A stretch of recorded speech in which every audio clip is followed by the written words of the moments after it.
De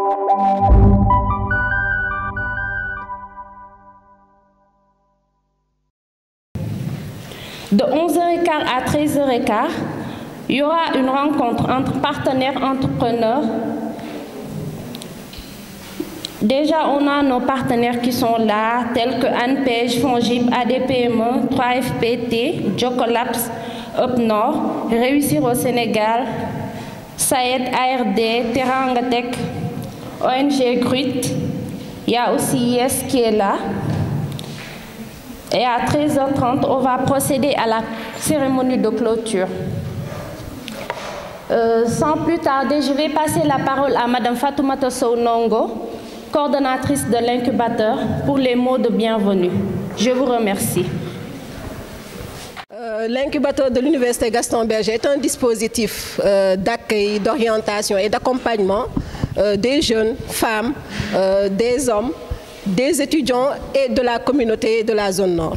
Donc c'est un dispositif qui cible les 3 régions de la zone nord, Saint-Louis, Louga et Matam, qui se veut aujourd'hui d'être un hub de toutes les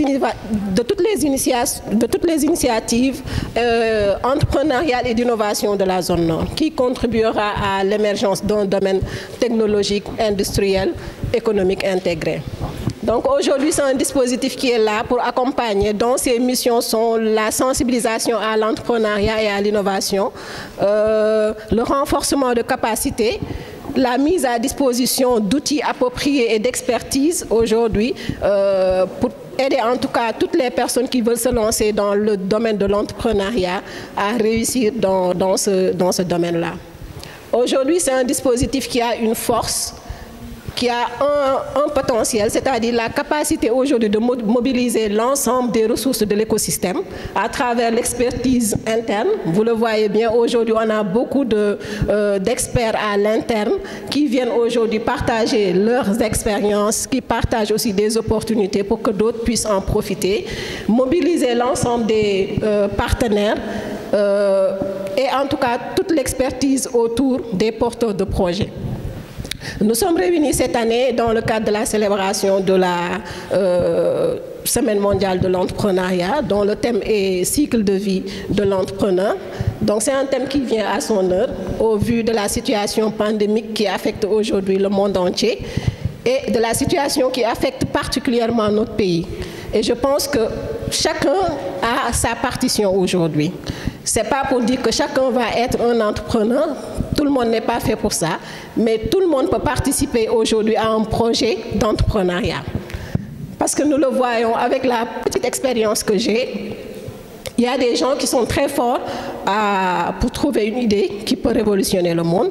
En participant aujourd'hui à la constitution ou bien à l'évolution, au développement de ce projet, ne serait-ce qu'acheter aujourd'hui un sac de riz chez quelqu'un qui est en train de développer, qui a un champ à Ross Béthio, c'est participer à ce projet-là. Peut-être qu'en achetant ce sac de riz, aujourd'hui, on aide ce jeune à développer son projet. Aujourd'hui, une partition par rapport à ce qui se passe dans ce pays. Ne pas se dire que c'est l'autre qui doit régler le problème ou bien ça ne me concerne pas. Je pense que ça nous concerne tous et nous sommes tous interpellés.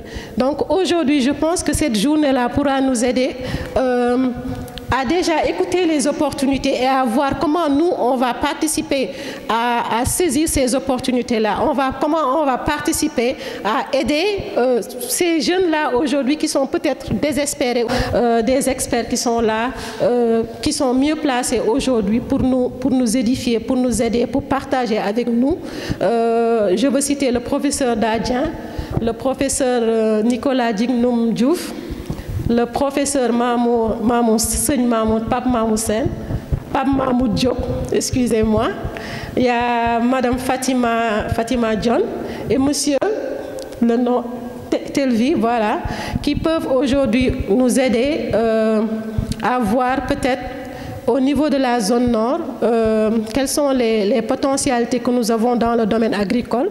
Et quand on dit agricole, ce n'est pas seulement l'agriculture, toutes les corps de métier ou bien tous les domaines de compétences peuvent intervenir dans l'agriculture. Nous avons les informaticiens, nous avons les géomaticiens, nous avons les géographes. Donc, je pense que beaucoup de choses peuvent sortir aujourd'hui des discussions. Ce que je nous souhaite, c'est une très bonne journée et espérer que nous allons profiter au maximum de tout ce qui va sortir ici, que chacun puisse participer à ça pour qu'on puisse révolutionner aujourd'hui le Sénégal, développer ce pays et contribuer à l'émergence de notre pays. Merci beaucoup. Donc je pense que c'est un thème qui est très très large, hein, je pense. Cycle de vie d'un entrepreneur, je pense que c'est un thème extrêmement intéressant. Et je n'ai pas l'intention quand même de le vider, hein. J'en ai pas du tout les compétences. Donc je vais juste peut-être vous partager mon expérience personnelle et vous dire un peu comment est-ce qu'à mon sens, le contexte actuel peut nous pousser à créer, à innover. Hein. Et généralement, on prend beaucoup de temps à faire cette introspection, en fait. Et je vous dis les choses qui m'ont arrivé, hein, que j'ai toujours faites, en fait. L'objectif, faisons qu'utiliser ce qui a été créé par d'autres. Et nous n'intégrons pas suffisamment la possibilité de créer des choses nous-mêmes. Et le système éducatif, en tout cas sénégalais, généralement ne favorise pas cette créativité. Hein. C'est un système où il y a des choses qui vous sont présentées et vous devez tout faire pour, en tout cas, les valider, passer en classe supérieure et avoir des diplômes, un papier. Donc le savoir-faire, quand même, n'est pas très très mis en avant dans notre système éducatif. Et c'est tout ça qui inhibe, à mon sens, la créativité, l'innovation. Il y a un grand penseur qui disait que la créativité est la solution à tous les problèmes. Donc je pense que c'est extrêmement important d'intégrer ces choses-là. Personnellement, c'est quand on rencontre des difficultés qu'on se donne le temps de réfléchir et de trouver des solutions. Et donc les difficultés, il faut les aimer. C'est ce que j'ai l'habitude de dire. Les difficultés, il faut les aimer. Ça en fait partie. C'est-à-dire c'est ça qui construit l'homme. Tant que vous n'avez pas de contraintes, vous ne chercherez pas à vous surpasser. Vous allez vous contenter de ce minimum-là, parce que vous vivez bien, vous n'avez pas de contraintes, et vous allez continuer comme ça. Ceux qui ont créé les Asiatiques ont vécu des moments difficiles. Nous, quand c'est difficile, on a tendance à dire « donnez-nous quelque chose, aidez-nous ». Donc je pense que c'est un mental qu'il faut avoir. C'est d'abord dans la tête qu'il faut bousculer les choses. Hein. Et à mon sens, je pense que on est dans un contexte favorable. Je le dis parce que chacun nous parle de Covid, hein, la raison pour laquelle on met nos masques. En temps normal, on n'aurait pas mis ça. Qu'on le veuille ou pas, il y a un rythme qu'on est obligé de suivre. On est en train de nous dicter quelque chose, une tendance. Vous voyez, avec le Covid, même des médicaments ne viennent plus. Alors qu'on ne pouvait pas s'imaginer avoir besoin d'un médicament et ne pas l'avoir. Je connais quelqu'un qui est décédé parce que le médicament qu'il prenait depuis qu'il était enfant, il n'a pas pu l'avoir durant cette période-là. Et je l'ai connu depuis le primaire. Il faisait les mêmes crises depuis le primaire. Il arrivait toujours à se soigner parce qu'il connaissait le médicament qu'il guérissait, qu'il maintenait en tout cas. Et cette personne est décédée durant le Covid parce que ce médicament-là n'était pas disponible. Et ça va continuer. Parce que l'Europe a des problèmes, les États-Unis ont des problèmes, ils vont d'abord penser à leur population. Ce n'est qu'après qu'ils vont penser à d'autres, ce qui est tout à fait normal. Nous autres Africains, on aurait fait la même chose. On ne va pas leur en vouloir pour ça. C'est le moment de créer, d'innover. Sinon, d'ici quelque temps, ce qu'on trouve naturel, nos portables, tout ce qu'on trouve naturel, on ne l'aura plus. On ne l'aura plus. Ce que nous avons intégré dans notre quotidien, là, nous allons nous retrouver dans une situation où on n'aura même plus ça. Parce que le peu qui sera produit servira à nourrir ou à entretenir d'autres populations avant nous. Et donc c'est là où je vous invite à vous mettre dans cette dynamique. Certains le font. Moi, je pense que votre présence... J'ai vécu comme professionnel pendant très longtemps avant de venir à l'université. J'ai fait au minimum 10 ans de travail avant de venir à l'université. Donc j'ai vécu beaucoup de situations. Vraiment, je pense que j'ai des choses à partager si vous le voulez bien. Mais l'information que je vous donne, c'est qu'un domaine comme l'agriculture, un domaine comme l'alimentation est quelque part où vous pouvez beaucoup innover. Parce que la particularité de l'alimentation, tout le monde en a besoin. Ce n'est pas la même chose que d'autres types d'innovation. Il y a des choses, il faut les créer pour ceux qui ont les moyens ou ceux qui travaillent dans le domaine. Mais l'alimentation, tout le monde en a besoin. Et le contexte actuel du Covid, c'est un contexte où il y a beaucoup de choses qui ne viendront plus de l'extérieur. Je pense que c'est le moment idéal de penser au consommer local, mais de produire suffisamment pour que cela puisse se faire. Voilà, donc je vous remercie. En attendant, peut-être d'autres questions. Je présente Elhadj Serigne Mamour Diop de la section informatique de l'UFR-SAT. Donc moi j'étais venu en tant que simple participant parce que le domaine m'intéresse. Bon, je vais essayer de partager mon expérience avec vous. Donc je suis venu à l'université, cela fait 2 ans. Donc j'étais en France. Par contre j'ai parcouru la sous-région ouest-africaine et anglophone également, à travers des projets financés par l'Union européenne, donc concernant la plupart l'agriculture et l'élevage. Donc c'était plus dans le domaine de l'informatique. Mais c'est juste, après, on aura le temps d'en débattre. Mais là, ce que je voulais aborder, c'était plus pour rejoindre mon collègue, le professeur Diouf. Donc en termes d'employabilité, là, ce que j'ai remarqué ici, c'est le système. J'ai étudié ici avant d'aller en France. Je suis même un produit de l'IGB. Donc j'ai étudié ici jusqu'à mon master. Mais ce que j'ai remarqué, c'est que nous, après notre diplôme, dès qu'on est reçu en entreprise, on croit qu'on a réussi. Alors que dans d'autres pays, par exemple les États-Unis, cette insertion-là n'est pas une réussite. Une réussite pour eux, c'est le fait de créer une entreprise. Donc là, moi, ce que je vois au niveau de ce système, c'est qu'on assimile les choses et on les restitue. Et pour moi, c'est catastrophique. C'est pourquoi à chaque fois on parle de problème d'employabilité. Et pour moi, la solution, c'est changer le système. Par contre, changer le système, c'est à un autre niveau.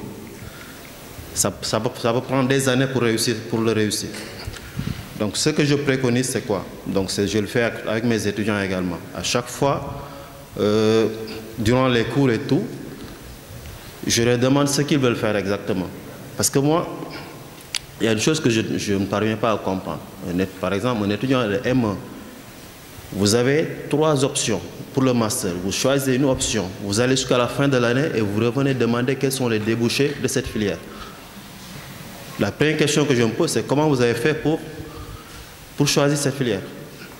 Donc là, je ne sais pas qu'est-ce qui se passe exactement, mais moi, depuis la classe de seconde première, je savais ce que j'allais faire à l'université. J'étais déjà décidé. Donc c'était informatique et électronique. Je me suis retrouvé en informatique. Donc là, pour vous aider par rapport à ça, c'est que dès la première année, donc nous on le fait avec les ingénieurs et tout, mais dès la première année, et dans les écoles d'ingénieurs, qu'est-ce qu'ils font? Ils discutent avec les étudiants. Donc, ils essaient de trouver les projets professionnels ou personnels de l'étudiant, ce qu'il veut réaliser à la fin de son cursus. Et on les accompagne par rapport à ça. L'idée, c'est quoi? C'est qu'à travers l'ensemble des compétences acquises en première année, que l'étudiant parvient à développer, comme nous sommes nous sommes en sciences, que l'étudiant parvient à développer son prototype.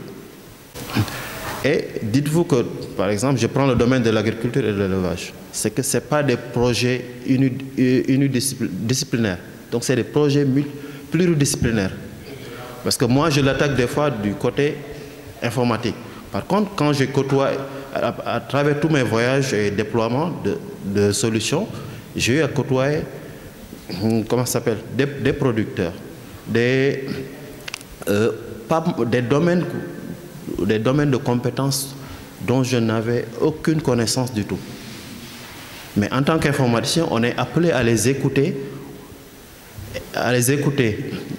afin de déceler les besoins, leurs besoins, et essayer de concrétiser ces besoins-là en sous forme d'application ou sous forme de produit. Donc vous, ce que je vous conseille, c'est que là, si je prends juste un domaine donné, juste sur un domaine donné, en tant qu'informaticien, si je reste là à développer un produit, je ne vais pas le réussir. C'est-à-dire que je vais développer mon produit, mais ce ne sera pas concret. C'est que c'est la collaboration avec d'autres chercheurs. Là, actuellement, on travaille avec les agronomes, par exemple, sur le problème de l'eau. Je travaille avec les géographes, ceux qui sont les chimistes, parce que j'ai développé des produits pour mesurer la qualité de l'eau, mais après, il reste la phase de test. C'est eux qui doivent valider les produits. Donc, il faut les intégrer dans le processus dès le début.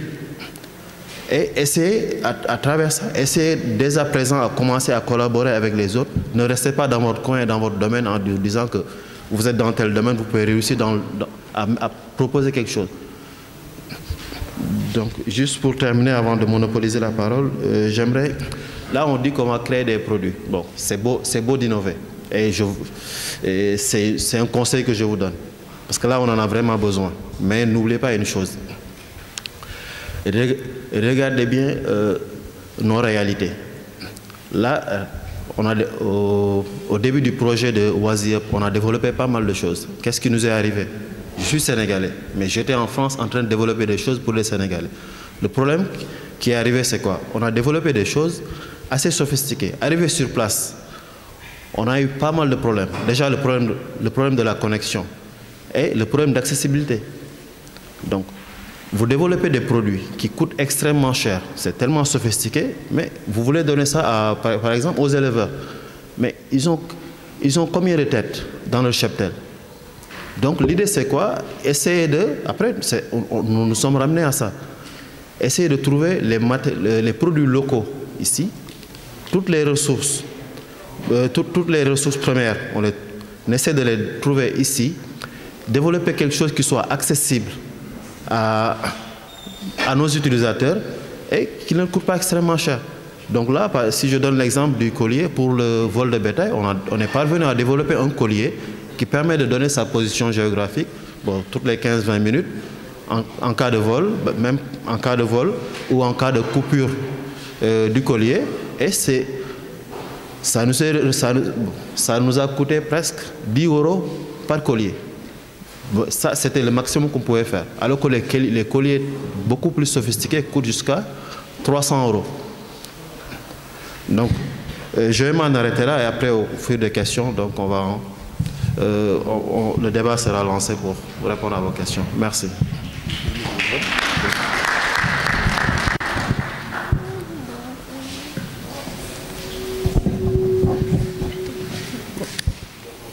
Bonjour, je me nomme TV Jean-Philippe Gabriel, je suis doctorant en énergie renouvelable à l'UFRSAT.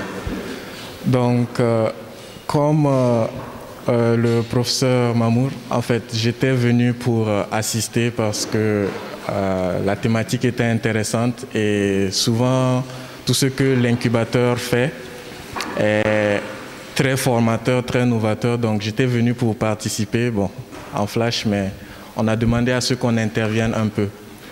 Donc, moi, j'aimerais un peu rebondir sur ce que le professeur Djiknoun Diouf et le professeur Mamour ont dit pour donner et développer deux exemples. Donc, le premier, déjà, la thématique porte sur l'agriculture. Quelles sont les opportunités qu'on peut développer dans le terme agricole?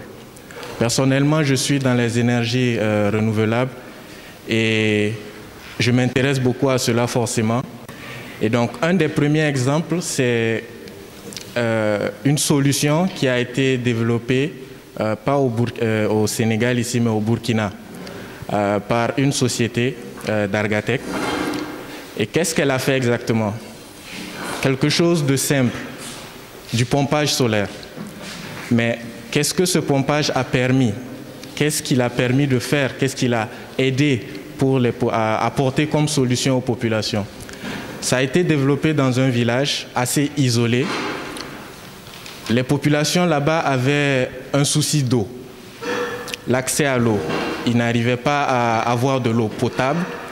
Et il fallait parcourir des milliers de kilomètres, bon, pas milliers, mais une très longue distance quand même, des kilomètres, pour pouvoir accéder à un puits.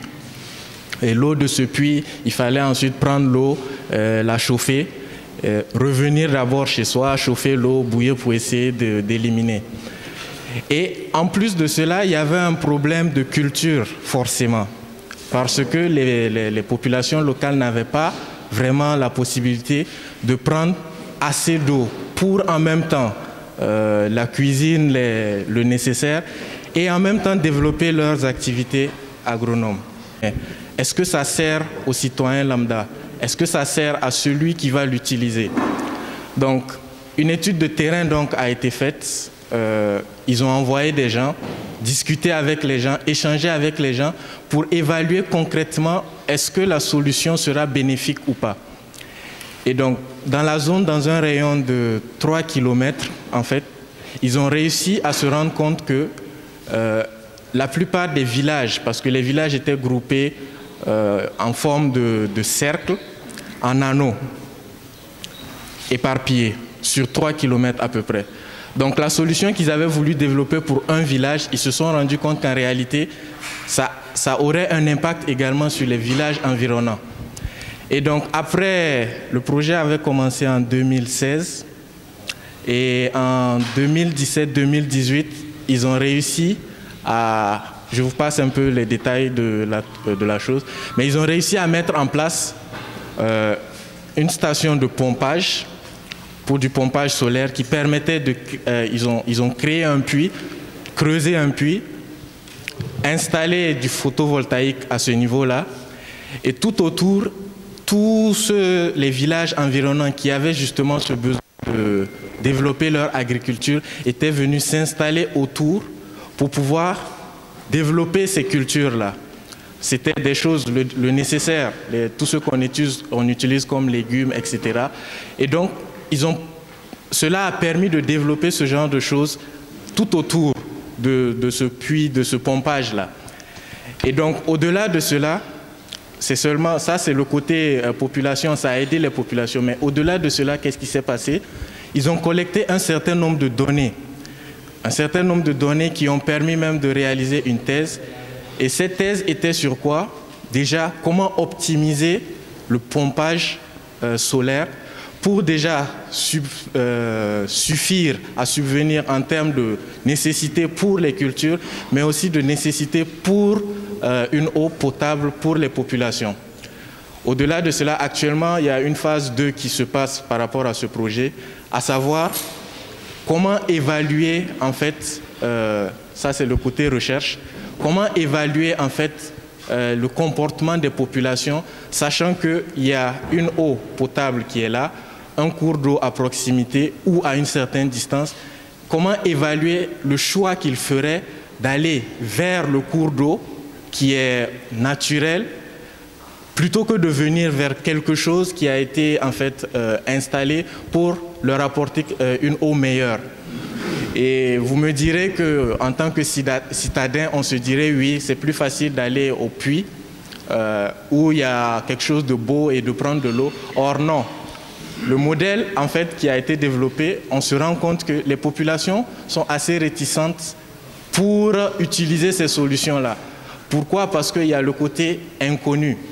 On voit des trucs bleus qui permettent de faire monter de l'eau, ça aide à développer la culture, mais on se dit que oui, c'est bon pour la culture, mais est-ce que c'est forcément bon pour soi? Est-ce que c'est forcément bon? L'eau qu'on tire là, est-ce que c'est bon? Et donc, certaines populations préfèrent toujours, malgré ce qui a été mis à côté, aller encore loin pour chercher de l'eau. Donc ça, c'est des choses que, en fait, on contextualise, mais en même temps, il y a le comportement aussi des populations locales qui influencent la solution qu'on peut apporter. Et ça, c'est des choses que, en tant qu'innovateur, en tant que personne du milieu, on doit être en mesure de pouvoir prévoir, de pouvoir aider à changer. De pouvoir aider à changer. Donc ça, c'est le premier exemple dont je voulais parler.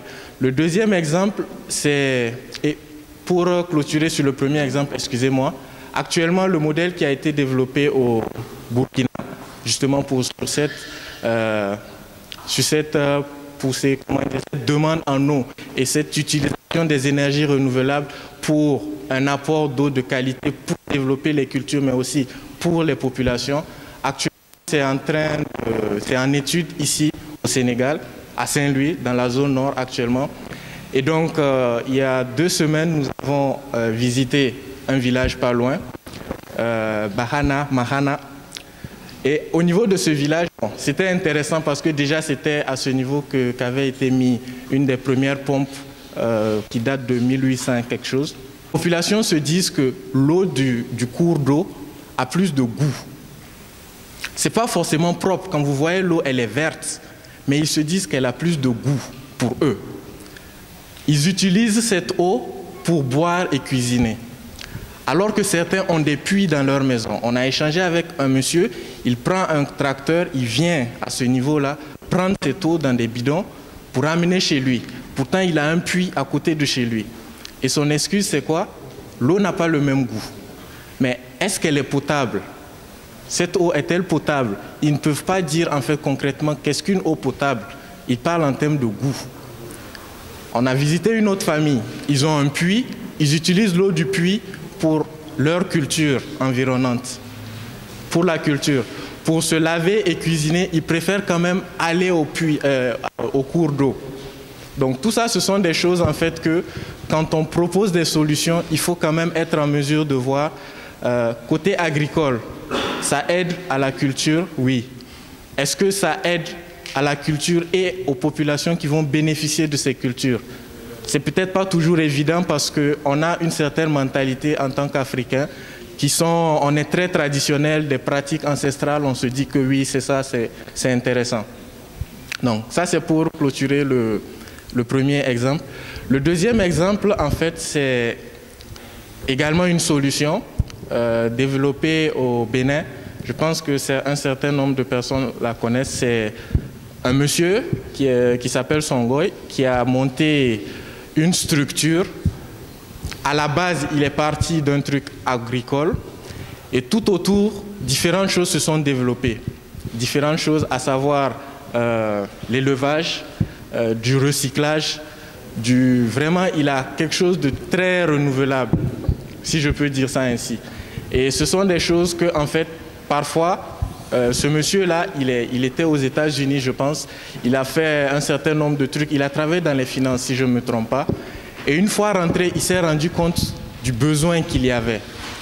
Et il a décidé de commencer avec quelque chose pour voir ce que ça donnait. Et au fil du besoin des populations, de ce qu'il apportait, il a développé le reste des solutions. Donc parfois aussi, comme l'a dit le professeur Mamour, il faut en fait oser les choses. Oser apporter déjà un petit truc. Et maintenant, en fonction de comment les réactions se feront, pousser le développement de cette chose. Et on ne peut pas le faire seul, malheureusement. Ou heureusement. On ne peut pas le faire seul. Donc, il faut savoir à ce moment-là comment changer et faire évoluer cette solution qui est proposée. Donc, je vous remercie pour l'opportunité et j'espère que les échanges seront assez fructueux pour que nous puissions tous mutuellement en bénéficier. Merci.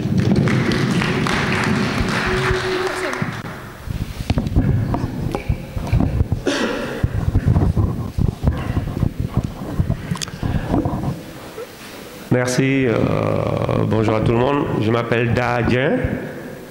Je suis enseignant-chercheur à l'université ici Gaston Berger. Je suis géographe. Pour rejoindre un peu l'idée et l'esprit et ce que disait Madame Ndongo, une entreprise, c'est pas une seule profession. Donc, et tout le monde n'est pas fait pour être entrepreneur. Il y en a qui sont concepteurs, il y en a qui ont les idées, et il y en a qui réalisent. Et c'est une chaîne avec plusieurs maillons. Donc c'est ça qu'il faut retenir. Ma petite expérience, l'une des expériences que je partagerai avec vous, c'est ma première expérience professionnelle. Quand j'ai terminé mes études, je n'étais pas ici au Sénégal, j'étais en France, et j'ai voulu travailler dans mon domaine. Parce qu'avant, je travaillais pour payer mes études, mais dans des domaines qui ne concernaient en rien ce que je faisais. Et j'ai terminé mes études de géographie, j'ai soutenu ma thèse, et j'ai été me faire une formation. Pourquoi? Pour créer une entreprise. J'ai été faire une formation après ma thèse, mais une formation au niveau licence, master, mais pour pouvoir travailler. Parce que c'était une formation qui était beaucoup plus concrète. Je voulais créer quelque chose. Je ne voulais pas attendre d'être recruté quelque part, mais je voulais créer quelque chose.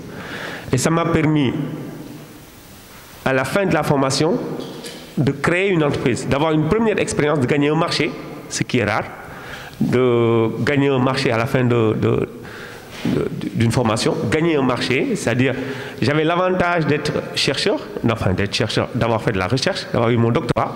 Mes réponses scientifiques et mes compétences nouvelles techniques qui sont inférieures m'ont permis de gagner un marché à côté de grosses entreprises, en France je dis en plus, pour un Africain en France, de gagner un gros marché qui était de mettre en place un système d'information géographique de tout le littoral aquitain, c'est-à-dire c'est tout le sud-ouest en fait. C'était ma première expérience qui m'a vraiment boosté à mettre en place et surtout à traverser les premières années d'une entreprise. Parce que l'objet, c'est aujourd'hui cycle de vie de l'entrepreneur, mais il faut savoir que dans ce cycle de vie de l'entrepreneur, l'une des étapes les plus difficiles, ce sont les premières années. Et moi, d'avoir réussi ce petit, c'était pas un petit marché, c'était un gros marché pour moi, parce que ça m'a permis de survivre. Ça a permis à l'entreprise de survivre. Et ça voulait dire quoi? Ça voulait dire que ce ne sont pas vraiment les études que nous faisons qui nous permettent souvent de réussir quelque chose.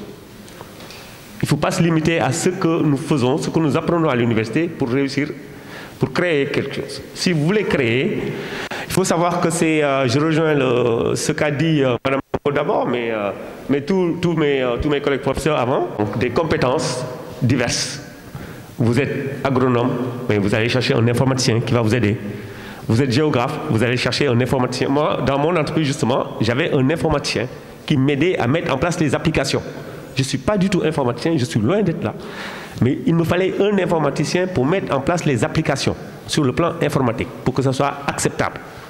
Mes compétences ne me le permettaient pas, mais je vais chercher. J'avais l'avantage d'avoir un ami sénégalais qui venait m'aider pratiquement gratuitement pour lancer l'entreprise. C'est un peu ça. Donc ce qu'il faut retenir, c'est d'abord que la seule formation que vous faites peut être excellente, mais peut ne pas suffire pour créer une entreprise. Et le plus souvent ne suffit pas. Ça, il faut retenir. Une seule compétence ne suffira pas. Donc il faut vous penser à vous adjoindre de compétences diverses. Et il faut surtout partager vos conceptions, vos idées avec des compétences. Essayez de voir comment l'améliorer. Ce sont là des valeurs, je vais les appeler des valeurs ajoutées à ce que vous allez faire. Et pour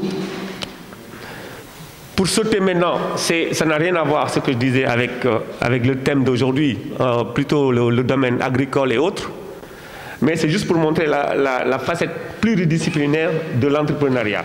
Il vous faut vous aider. On ne peut pas créer tout seul, dans son coin, dans sa chambre, avec ses idées, tout ce qu'il faut pour faire une entreprise. Ici au Sénégal, pour les étudiants qui sont géographes ou qui font de l'agriculture et autres, vous voyez, en télédétection, vous faites des applications qui vous permettent de pouvoir suivre l'état de culture, de suivre les récoltes, de suivre l'état, le stress des parcelles agricoles. énormément de choses qui peuvent être suivies par des applications en géographie. Et dans la région, il n'existe pas encore d'entrepreneurs dans ce domaine. Il y a un marché énorme pour aider les sociétés qui sont là implantées, mais aussi pour aider les agriculteurs à mieux connaître, à mieux déceler sur le plan scientifique, éventuellement tous les handicaps qu'ils peuvent avoir. Et leur permettre d'augmenter leur production agricole, de prévoir leurs récoltes, donc d'évoluer avec de nouvelles techniques, des techniques qui sont accessibles. Donc ça, c'est un marché. Des jeunes qui sont là peuvent se réunir, informaticiens, géographes et autres, et constituer une équipe pour vraiment essayer d'investir ce marché qui est libre et qui est ouvert et qui a encore beaucoup de potentialité. La CSS en demande, nous avions déjà été une fois à la CSS avec justement des informaticiens, des mathématiciens d'ici, les Moussalo, je ne sais plus qui encore, enfin un certain nombre de profs d'ici.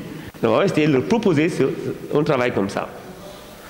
Donc il y a un marché énorme, mais il ne faut pas penser qu'il faut être agricole, il faut être dans le domaine de l'agriculture purement pour investir ce marché-là. Ceux qui vont y gagner, ce ne sont pas forcément des gens qui sont dans l'agriculture. Ce sont des gens qui sont à côté de l'agriculture et qui vont venir apporter une valeur ajoutée à ceux qui travaillent sur la terre. Et la valeur ajoutée, ça va être quoi? Mieux comprendre leur terroir, mieux comprendre leurs parcelles, savoir quels sont les problèmes, quelles sont les contraintes auxquelles ils sont confrontés tout le temps et comment les résoudre. Et ça, les images satellites le permettent. Actuellement, les images satellites sont gratuites. Beaucoup de logiciels sont gratuits.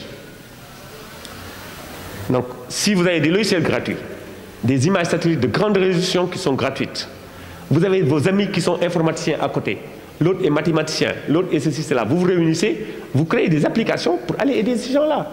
Il y a des entreprises qui ont énormément de sous, comme la CSS, la CSL, les grands domaines du Sénégal. Mais toutes ces entreprises peuvent vous financer, même pas vous financer, peuvent vous payer le travail que vous faites. C'est à vous de créer peut-être votre entreprise, mais vous avez un marché énorme de grosses entreprises qui peuvent déjà soutenir vos demandes. Et en plus de ça, vous allez ajouter quelque chose de nouveau au pays. Il y a beaucoup d'études qui sont faites là-dessus. Il y a un potentiel énorme, mais qui n'est pas exploité.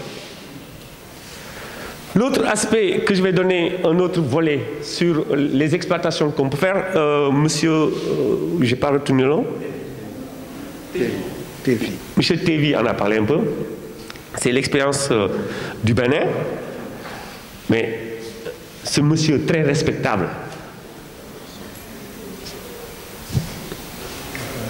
la femme Songhai, est venu et a innové dans ce domaine. Mais nous avons mis en place un projet à l'Université Gaston Berger, un projet de gestion des déchets. Mais c'était un cours que je faisais avec des étudiants. Le cours, c'est un cours de projet. C'est de gérer les déchets de l'université de A à Z. En quoi faisant? En faisant d'abord une caractérisation des déchets à l'université. Les étudiants l'ont fait. Ensuite, ça nous a permis de quantifier les différents types de déchets. Pour chaque déchet, savoir quelle quantité on peut en avoir, on peut en disposer au bout d'une année. Ça a permis aussi de proposer des solutions. L'une des solutions, c'est un tri des déchets à l'université. Ça se fait dans beaucoup de pays, pourquoi pas nous?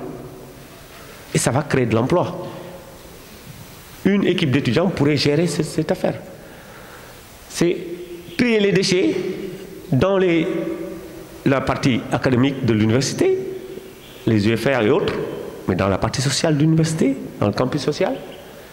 Et ne pas se limiter à trier les déchets, c'est tout, mais aussi de les valoriser au bout. Et nous allons demander, nous avons déjà présenté à monsieur le recteur et à une équipe de l'université, et nous allons demander 1 hectare à l'université pour mettre en place un laboratoire. Mais ça reste pédagogique parce que je suis enseignant, je ne suis pas entrepreneur. Et les déchets, on va les valoriser sur place comme un laboratoire, 1 hectare de laboratoire. La ferme, c'est aussi un laboratoire. Nous souhaitons avoir 1 hectare dans l'université pour créer ce laboratoire de gestion, de tri, de valorisation des déchets. Et ça permettrait de montrer toutes sortes de valorisations qui peuvent exister avec les déchets de l'université. Ça créerait de l'emploi, parce qu'il va y avoir des gens qui vont être affectés dans ce domaine-là, à gérer les déchets. Mais au-delà de ça, nous allons aussi faire du service à la communauté. Parce que nous ne comptons pas gérer que les déchets de l'université. Une fois le laboratoire mis en place, nous allons prendre les déchets de toutes les localités qui sont aux environs de l'université. Boudjou, et autres. Le but, ce serait de donner un exemple. L'université sert à donner un exemple aux collectivités locales. Et que la finalité aussi, c'est que ça soit un exemple, que toutes les écoles viennent ici voir ce qui se fait à l'université, comment on gère les déchets, comment on les valorise, comment on les... Et l'autre aspect aussi, il y a un aspect sensibilisation. Tous les étudiants vont être sensibilisés à cela. Tout le personnel de l'université sera sensibilisé à ça. Et l'avantage, c'est que l'université est un centre qui regroupe pratiquement des gens qui viennent de partout. Sensibilisation pour que ce soit quelque chose qui va être dupliqué partout. L'autre aspect aussi, c'est que l'université, si elle le fait, mais le premier pas, c'est de demander à toutes les universités du Sénégal de faire la même chose. Ça aussi, ce serait une contribution de l'université, mais à l'amélioration de la cité. Donc c'est un peu, voilà, deux exemples. Mais le principe, c'est d'innover. Moi, je ne suis pas de ceux qui, comme a dit, j'ai bien aimé la présentation de Mme Dongo, qui dit qu'il faudrait, et c'est ça qu'il faut retenir, tout le monde n'est pas entrepreneur. Il y en a qui sont concepteurs, il y en a qui ont des idées pour. Et chacun a son rôle dans l'entreprise. On peut ne pas être concepteur, mais justement, il y a des chasseurs de tête, des entrepreneurs qui sont chasseurs de tête. C'est des entrepreneurs qui cherchent des gens qui ont des idées. On a besoin de vos idées. L'entreprise a besoin d'idées avant d'être créée. L'entreprise a besoin de, après l'idée, la conceptualité, la conceptualisation. Il faut conceptualiser ces idées. Il faut les rendre acceptables. Il faut les rendre faisables. Et on a besoin de ça. Et au moment de réaliser l'entreprise, on a besoin de toutes les compétences. C'est la pluridisciplinarité. Il ne faut pas penser que l'agriculture se limite à agriculture, à exploiter la terre. L'informaticien a une grande place là-dedans. Le mathématicien a une très grande place dedans. Le physicien, vous allez dans n'importe quel UFR, vous allez trouver une compétence qui va servir à une entreprise qui n'a rien à voir avec ce qu'elle fait. C'est pourquoi il faudrait que vous croyiez d'abord à ce que vous faites. Quelle que soit la discipline là où vous êtes, il faut croire à ce que vous faites. Et il faut savoir que dans ce que vous faites, il y a des opportunités qui vous seront réservées, que vous pourrez exploiter. Mais si vous ne les exploitez pas, vous passez à côté. Les créations ne viennent pas vous trouver, c'est vous qui créez. La création est une activité, j'allais dire, est un dynamisme qui vient de vous. Vous ne la recevez pas, vous la créez, vous la suscitez. Et c'est ça qu'il faut dire, c'est ça qu'il faut se dire. Pour terminer, les géographes, je dis souvent à mes étudiants que je ne peux pas comprendre qu'il y ait plus de 3000 communes au Sénégal et que des géographes sortent en cherchant encore du travail. Heureusement, j'en ai quand même un certain nombre qui ont créé des entreprises. Je suis fier quand je parle de Labali Touré, qui a créé Geomatica, qui est actuellement l'une des meilleures entreprises en Afrique de l'Est dans son domaine. Il est sortant de là. Mais il a su écouter, saisir ce qu'on lui dit. Il a créé une entreprise en géomatique, système d'information, télédétection. Et actuellement, il est appelé partout en Afrique de l'Est pour ça. Mais parce qu'il a su saisir ces opportunités. Il y a de la place pour tout le monde. Il y a de la place pour tout le monde. Il faut juste savoir saisir les opportunités et je pense que l'incubateur est là pour vous accompagner. Elle en fait tout le temps. Et je pense que ces sessions doivent être répétées encore pour rappeler aux étudiants qu'il y a des choses à saisir et il ne faut pas tarder à les saisir. J'ai été un peu long, mais bon, je pense que c'est... je redonne la parole à vous. Donc, bonjour tout le monde. Je me présente, je m'appelle Mohamed Morbey, cofondateur et responsable d'exploitation de la société Multiservices Agricole. MSA est basé à Rosso au Sénégal et nous avons 3 activités principales. La transformation de riz paddy en riz blanc et récemment en riz étuvé. Nous fournissons aussi des services digitaux d'aide à l'agriculture, ce qui me permet de rebondir sur ce que mon voisin vient de dire. Aujourd'hui, nous avons des applications d'aide à l'agriculture telles que Rice Advice qui permettent d'accroître la production, mais aussi Remugol, et nous sommes intéressés à pourquoi pas aller un peu plus loin dans la réflexion et bénéficier des outils satellitaires de repérage, d'analyse, notamment de la composition du sol ou d'appréciation même du paddy en cours de production ou de la semence. Donc n'hésitez pas à vous rapprocher de nous pour qu'on puisse voir si on peut collaborer. En tout cas, moi, je me rapprocherai de lui. Dernier point, nous sommes en train de mettre en place un centre d'exploitation de machines agricoles pour la fourniture de services mécanisés aux producteurs afin de fournir des services de travail de sol et de récolte, ce qui actuellement est un peu l'un des autres maillons faibles de la chaîne de valeur. Merci beaucoup.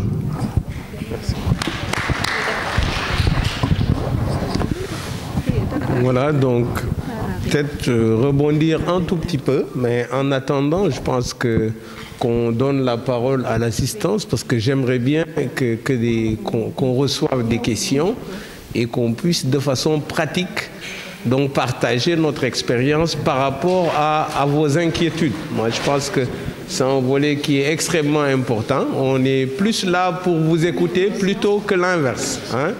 Et c'est bien qu'on introduise en vous partageant notre expérience, mais moi, je pense aussi que c'est la même chose pour tout le monde. On aimerait bien répondre à vos questions et essayer de vous orienter par rapport à des expériences particulières. Ce que vient de dire M. Diagana est extrêmement important, à mon sens, pour un entrepreneur. C'est que mentalement, il faut vous préparer à échouer. Maintenant, ça ne veut pas dire que je ne vais rien gagner là-bas, j'y vais pas, quoi. Mais sachez que vous allez tomber à plusieurs reprises. Mais il faudrait avoir la force de vous relever et de continuer votre chemin. Hein? Steve Jobs, tout le monde le connaît, hein, à travers Apple, iPhone et tout ce que vous savez. Mais Steve Jobs dit que la moitié qui sépare les entreprises qui ont réussi de celles qui n'ont pas réussi s'appelle la persévérance. Ce n'est pas qu'ils étaient plus brillants, hein? C'est qu'ils ont accepté de continuer, que ça soit difficile. Donc c'est important d'être sûr, c'est trop dire, en tout cas de croire en votre idée de projet. C'est extrêmement important. Hein, je vous donne mon exemple, hein, je suis vétérinaire et j'ai été toujours choqué de voir des vétérinaires qui n'ont pas d'animaux chez eux, entre guillemets quoi, qui n'ont pas la possibilité de se réveiller avec les animaux, de les voir tous les jours et d'avoir du lait quand on veut, d'avoir de la viande quand on veut. J'ai été toujours choqué par ça. Et donc, très jeune, dans ma tête, il fallait faire ça. Pour rejoindre ce que disait mon collègue, M. Dia, effectivement, à un moment donné, si on fait de longues études, on se rend compte que ce ne sont pas ces longues études nécessairement qui vont nous faire, en tout cas, entreprendre, quand on veut entreprendre. Donc, à son image, après mon doctorat, j'ai été obligé d'aller faire un MBA en management de projet. C'est un diplôme inférieur qu'un doctorat, mais il me fallait ça. Hein, je suis quand même vétérinaire, hein, assez loin de tout ce qui est entreprise et tout ça. Mais en réalité, c'est là où on apprend énormément de choses. Ça n'exclut pas, effectivement, et c'est nécessaire d'ailleurs, la complémentarité dans nos différentes équipes. Mais au moins, ça vous donne une autre façon de penser, quoi qu'on dise. Ce n'est pas les mêmes idées qu'on a quand on suit une filière scientifique de A à Z. Ce n'est pas la même façon de raisonner. Et donc, concevoir un projet d'élevage, l'écrire, dans ma tête, c'est 5 fois rien, ok? Mais quand il s'est agi, moi-même, après conception, de réaliser mon propre projet d'élevage, parce que j'ai beaucoup accompagné, j'ai accompagné beaucoup de projets d'élevage. Mais quand il s'est agi de réaliser mon propre projet, mais je me suis cassé la tête comme c'est pas croyable. Il y a des difficultés que vous ne pouvez pas anticiper. Il y en aura que vous allez anticiper. Mais il y aura des difficultés que vous ne verrez qu'au moment de faire la chose. Et vous-même, vous vous rendrez compte qu'en aucun cas, vous n'aurez pu anticiper ça si vous ne l'avez pas réalisé. Et donc, intégrer ces paramètres-là, il faut les intégrer. Sinon, vous avez beau concevoir, être accompagné, mais vous ferez partie des gens qui vont lâcher les premiers. OK? Donc, pour revenir à tout ça, sincèrement, moi, j'aimerais bien qu'ils posent des questions et qu'on essaie peut-être, dans la mesure du possible, d'apporter des éléments de réponse.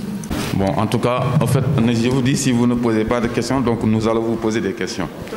Bon, bonjour à tout le monde. Moi, c'est Biraïmia. Donc, je suis un agripreneur, en fait, qui évolue donc, dans le milieu agricole. Donc, je suis du village de Jawar. Donc, j'ai quitté là-bas donc, depuis ce matin pour venir nous rejoindre cette journée de partage avec l'incubateur vraiment qui a eu l'amabilité vraiment de nous inviter. Bon, comme a dit Madame Faye, donc en fait, je vais laisser mon partage d'expérience donc après la pause. Comme ça, en fait, en tout cas, je vous préviens, donc je vais vous poser des questions. Donc, je vais poser des questions à tous les étudiants. Voilà. Merci beaucoup.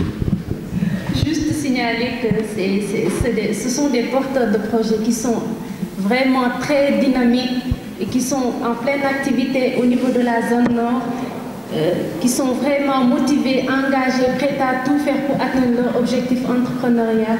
Et ils nous ont vraiment marqués parmi les cohortes qu'on a eu à accompagner en tant qu'entrepreneurs. Vraiment. Bon, sur ce, en fait, je disais, je vais dire que l'incubateur aussi a joué un grand rôle là-dessus. Parce que vraiment, vous m'avez poussé, vous m'avez, en fait, comme tant d'autres. Donc, vous nous avez vraiment poussé, vous nous avez vraiment encouragé à aller de l'avant. Donc, ça aussi, il faut le préciser, donc il faut le marquer. Quand même, vous êtes en train de jouer vraiment votre rôle d'accompagnateur, je dirais même de motivateur, quand même, parce que, bon, si je suis vraiment là, c'est à cause, je dirais, de l'incubateur. En fait, ils sont toujours là, surtout avec ces dames, vraiment. Bon, merci beaucoup. Est-ce qu'on peut avoir la liste pour démarrer avec la première personne qui veut poser sa question?